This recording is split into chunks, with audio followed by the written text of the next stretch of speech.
একেবারে স্টেডিয়ামে ফ্লাড লাইটের নিচে 6 মারা is not a matter of joke. So ওইখানে বেগ পেতে হয়েছে। বাট আমার যে চরিত্রটা ছিল সেটা হচ্ছে পরন্ত বিকেলের একজন ক্রিকেটার।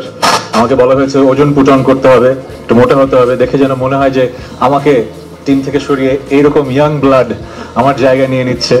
সো ওই কাজটা ইজি ছিল, খাওয়া দাওয়া বেশি করে একটু ওজন বাড়িয়েছিলাম। আর যেটা করতে হয়েছে, অনেক ব্যাটিং করতে হয়েছে। আমার মনে হয় আমাকে দেখে বিলিভেবল লাগবে, মনে হবে না যে এই ছেলে কখনো ক্রিকেট খেলেনি। সো আমার হয়তো একটা 6 মারতে যে 20টা বল খেলতে হয়েছে, কিন্তু এই ভদ্রলোকের দেখলাম যে 2 বলে একটা 6 মেরে দিচ্ছেন। So he is a brilliant actor plus A brilliant cricketer.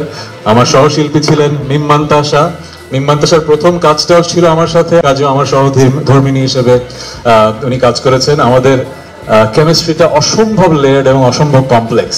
আমাদের ইন্ডাস্ট্রি কিন্তু গ্রোথ হচ্ছে, সব থেকে গ্রোথ হচ্ছে। অনেকে আমরা নেতিবাচকতা দেখি, আমি কিন্তু ইতিবাচকতা দেখি।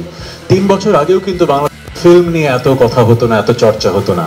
হ্যাঁ, অনেকে বলবেন যে অনেক রেশারেশি, অনেক নেগেটিভিটি, বাট স্টিল আমরা কিন্তু বাইরের দেশের ফিল্ম নিয়ে কথা বলছি না। প্রতিনিয়ত বাংলাদেশে কিন্তু বাংলাদেশের ফিল্ম নিয়ে কথা হচ্ছে। এটা কিন্তু 5 বছর আগেও হতো না। So big round of applause to the industry people and you. 5 বছর আগেও কিন্তু বাংলাদেশের ওটিটি কন্টেন্টের একটা প্রেস কনফারেন্সে এরকম 300 জন, আমি জানি না কতজন, 200 জন সাংবাদিক ভাইয়েরা উপস্থিত হতেন না, এত হট্টগোল হতো না।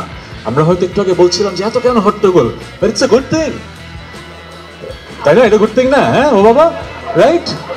কারণ 5 বছর আগেও তো এটা হতো না। সো আমি তো পজিটিভ ব্যাপার দেখছি। এখন আরেকটা পজিটিভ ব্যাপার হবে যখন আমাদের এই কাজটা দেখা হবে। সো থ্যাংক ইউ আপনাদের আসার জন্য। আর বিরক্ত করবো না। গুড লাক ওয়াচিং বাজি।